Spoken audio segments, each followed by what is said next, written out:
నమస్తే, welcome to our channel. YSRCP తమ party అభ్యర్థులను అధికారికంగా ప్రకటించింది. 2019 ఎన్నికల్లాగే ఈసారి కూడా ఇడుపులపాయలో వైఎస్ఆర్ ఘాట్ వేదికగా తన అభ్యర్థుల జాబితాను విడుదల చేసింది. అయితే ఎమ్మెల్యే అభ్యర్థుల జాబితాను ఆ పార్టీ నేత అయినటువంటి ధర్మాన విడుదల చేయగా, ఇక మహిళలకు అలాగే సామాజిక న్యాయంగా మా పార్టీ అభ్యర్థులను ప్రకటించింది అని గొప్పగా చెప్పుకుంటుంది. అయితే అభ్యర్థుల లిస్టు తర్వాత ముఖ్యమంత్రి జగన్మోహన్ రెడ్డి కూడా మాట్లాడారు. ఇక 2 నెలల్లో ముఖ్యమంత్రిగా ప్రమాణ స్వీకారం చేయబోతున్నాను, సామాజిక న్యాయం ఇంకా గొప్పగా చేయబోతాం మేము అని చెప్తున్నారు. సో మరి వాళ్ళ లిస్టు ప్రకారం చూసుకుంటే అసలు సామాజిక న్యాయం ఎంత మేర జరిగింది, మహిళలకు సీట్లు ఏ విధంగా వచ్చాయి, ఈ వివరాలు తెలుసుకునే ప్రయత్నం చేద్దాం. మనతో ఉన్నారు senior political journalist Durga Kumar గారు. నమస్కారం అండి. నమస్కారం. సో దుర్గా కుమార్ గారు, సామాజిక న్యాయం చేసింది మా పార్టీ అని చెప్తుంది. మహిళలకు రెండు సీట్లు ఎక్స్ట్రా, పోయినసారి కన్నా 2 సీట్లు ఎక్స్ట్రా అయితే ఇచ్చారు. సో సామాజిక న్యాయం వాళ్ళు చెప్పినట్టు ఏపీలో జరిగిందంటారా?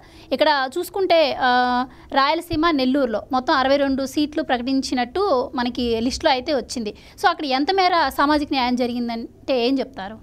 అంటే ఇప్పుడు ఆయన పదే పదే చెప్తున్నాడు కదమ్మా, ఏ సందర్భం వచ్చినా నా ఎస్సీలు, నా బీసీలు, నా ఎస్టీలు అని. ఎందుకంటే వాళ్ళకి చేసినా చేయకపోయినా ఆయన నోటి ద్వారా మాటకి చెప్తున్నాడు.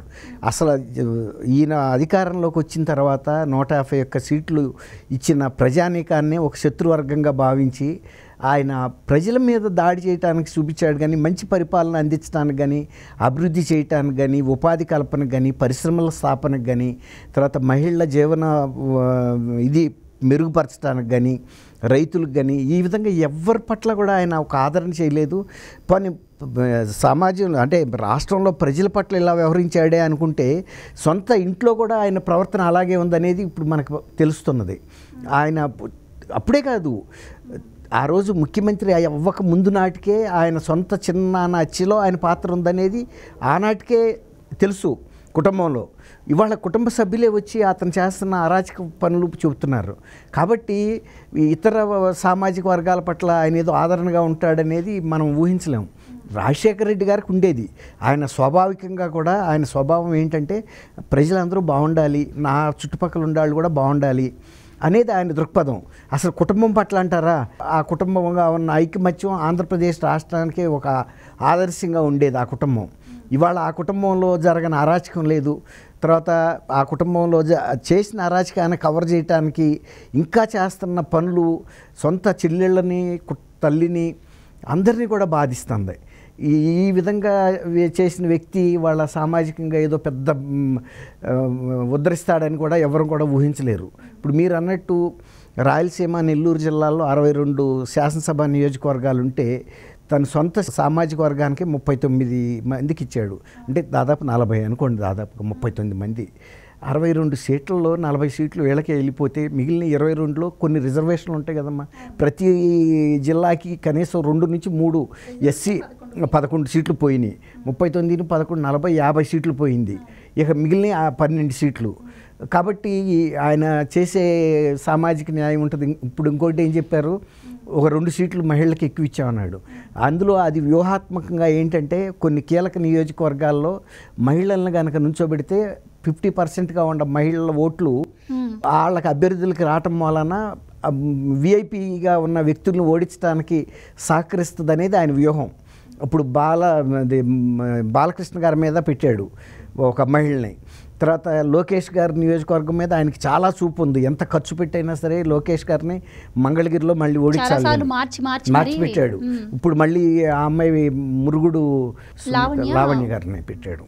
అట్లాగే పవన్ కళ్యాణ్ గారి మీద కూడా వంగ గీత గారిని పెట్టాడు. ఇది స్ట్రాటజికల్గా పెట్టింది. కాబట్టి ఇందులో నిజానికి ఇంకా పెంచింది ఏముంది, ముగ్గురిని ఒక వ్యూహాత్మకంగా పెట్టిన సీట్లు. కాబట్టి ఆ 2 పెంచింది అన్నది ఒట్టి మాట. గతంలో ఎన్ని ఇచ్చారో మహిళలకు ఇప్పుడు అన్నీ ఇచ్చారు. ఇప్పుడు ఇక్కడ క్లియర్గా తెలుస్తుంది, రాయలసీమను, నెల్లూరు జిల్లాల్లో ఉన్న సీట్లలో సింహభాగం అంతా కూడా వీళ్ళకే ఇచ్చాడు. మిగిలిన ఎస్సీ ఎస్టీకి కాన్స్టిట్యూషనల్గా రాజ్యాంగపరంగా ఉన్న రిజర్వేషన్లో వాళ్ళకి తప్ప నువ్వు నీ సామాజిక వర్గానికి ఇచ్చుకోవడానికి అవకాశం లేదు. కేవలం పర్సంటేజ్ చూపించుకోవడానికి అంతే. కాబట్టి ఇప్పుడు మీరు అన్నట్టు ఒక 10-12 సీట్లు జనరల్ సీట్లు అంతే. అవి ఎవరో ఒకరిని పెట్టాలి. ఇప్పుడు ఆ ప్రాంతంలో సపోజ్ ఎక్కువగా వీళ్ళు ఉన్నారనుకోండి బీసీలు, అట్లా వ్యూహాత్మకంగా అక్కడ ఇచ్చాడు. కానీ సింహభాగం అంతా కూడా 39 మందికి ఇచ్చాడంటే ఆయన సామాజిక వర్గానికి ఇంకా ఎక్కడ సామాజిక న్యాయం జరిగినట్టు? అంటే కొన్ని ప్రాంతాల్లో కూడా అభ్యర్థులను మారుస్తామని చెప్పారు. అంటే ఇక్కడ చూసుకుంటే ఇప్పుడు కొన్ని చోట్ల తీవ్ర వ్యతిరేకత ఎదుర్కొంటున్నా కూడా రెడ్డి సామాజిక వర్గాన్ని టచ్ చేయలేకపోయాడు అంటున్నారు. అవును, అదే అన్న, రెడ్డి సామాజిక వర్గానికి టచ్ చేయలేకపోయాడంటే ఆయన బీసీల మీద ఈ దాడులు చేసినవి కూడా ఎక్కువ ప్రభుత్వ పరంగా జరిగిన దాడులన్నీ బీసీల మీద, ఎస్సీలు, ఎస్టీల మీదే. రెడ్డి సామాజిక వర్గం మీద ఎక్కడ ఆయన చేయలేడు. ఎందుకంటే ఆయనకి భయం. తర్వాత అధికారులు కూడా భయపడతారు, ఎందుకంటే వాళ్ళు ముఖ్యమంత్రి సామాజిక వర్గం అని వాళ్ళ జోలికి వెళ్ళిందంతా బలహీన వర్గాలనే బలి తీసుకున్నారు. వాళ్ళు అనేక రూపాల్లో తీసుకున్నారు. డాక్టర్ సుధాకర్తో మొదలుపెట్టారు. ఆయన అడిగింది గ్లోవ్స్ లేవని చెప్పాడు. హ్యాండ్ దాన్ని ఏమంటారమ్మా, గ్లోవ్సే కదా కరోనా టైంలో. అది తప్పు అంట, అది మాట్లాడటమే తప్పు అని అతన్ని వేటాడి చంపారు. ఆఖరికి మానసిక రోగిని బలవంతంగా తీసుకెళ్ళి మెంటల్ హాస్పిటల్లో చేర్చి ఇంజక్షన్లు ఇప్పించి అతన్ని చనిపోయేరాక వదల్లా. అట్లా ఎక్కడైనా సరే బలహీన వర్గాల మీద విపరీతమైన దాళ్ళు, సోషల్ పోస్టింగ్ల పేరుతోనూ, తర్వాత హెల్మెట్ పెట్టుకోలేదని, తర్వాత గుండు కొరిగారు, అక్రమ ఇసుక రవాణాను ఆపుతున్నాడని వరప్రసాద్ అనే వ్యక్తిని. అయితే రామ్నాథ్ కోవింద్ గారు రాష్ట్రపతిగా ఉండి లెటర్ రాస్తే కూడా దాని మీద కూడా చర్య తీసుకోవాలి. అంటే రాష్ట్రపతి భవన్ అన్నా కూడా ఇక్కడ స్టేట్ గవర్నమెంట్ పవర్ అట్లా ఉంది, కనీసం గౌరవిస్తారు. రాష్ట్రపతి భవనం మాటకి ఎక్కడా జోక్యం చేసుకోదు, ఎంతో తీవ్రమైన విషయం అయితే తప్ప. అట్లా రాష్ట్రపతి భవన్ నుంచి అసాధారణంగా లెటర్ వచ్చింది ఇక్కడికి, అతని మీద చర్య తీసుకోండి. ఎందుకంటే అది చాలా వైల్డ్ ఇదైపోయింది, దాన్ని ఏమంటారు, సోషల్ మీడియాలో దేశవ్యాప్తంగా ఒక సంచలనం రేపింది. దాంతో రాష్ట్రపతి గారి దృష్టికి కూడా వెళ్ళింది. రాష్ట్రపతి గారి దృష్టికి వెళ్ళినప్పుడు మరి సామాజిక న్యాయం చూడాల్సిన బాధ్యత ప్రభుత్వానికి ఉంది కాబట్టి లెటర్ రాశాడు. ఆ లెటర్ రాసినప్పుడు రాష్ట్ర ప్రభుత్వం షేక్ అవ్వాలి.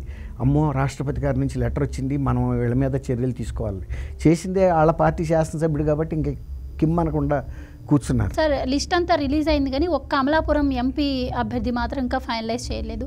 సో అక్కడ బీసీకి ఇస్తామని చెప్తున్నారు. మరి అక్కడ ఈక్వేషన్స్ ఎలా ఉండబోతాయంటారు? అమలాపురం అనేది అంతకుముందు యాక్చువల్గా పవన్ కళ్యాణ్ గారు పోటీ చేస్తాడని అనుకున్నారమ్మా. ఆయన లోక్సభకే పోటీ చేస్తారని అనుకున్నారు. అందువల్ల కొంత వీళ్ళు తికమక పడుతున్నారు. ఒకవేళ కనుక పవన్ కళ్యాణ్ గారిని అయితే పవన్ కళ్యాణ్ గారిని కూడా టార్గెటెడ్గా ఓడించాలనేది పార్టీ లక్ష్యం వైఎస్ఆర్సీపీది. ఇప్పుడు బాలకృష్ణ తర్వాత ఈయన పవన్ కళ్యాణ్ ఇప్పుడు అసెంబ్లీలో పెట్టినా కూడా అసెంబ్లీకి టార్గెటెడ్గానే ఉన్నాడు. అక్కడ కూడా అందుకనే కొంత ఫైనలైజేషన్లో ఆగి ఉంటారు. మళ్ళీ కూడా ఈయన ఏమన్నా మళ్ళీ మార్పు చేసుకునే అవకాశం ఉంది కదా, మొదలవ్వలేదు కదా ఇంకా నామినేషన్స్, అందువల్ల రిజర్వ్గా పెట్టుకున్నారని నేను అనుకుంటున్నా.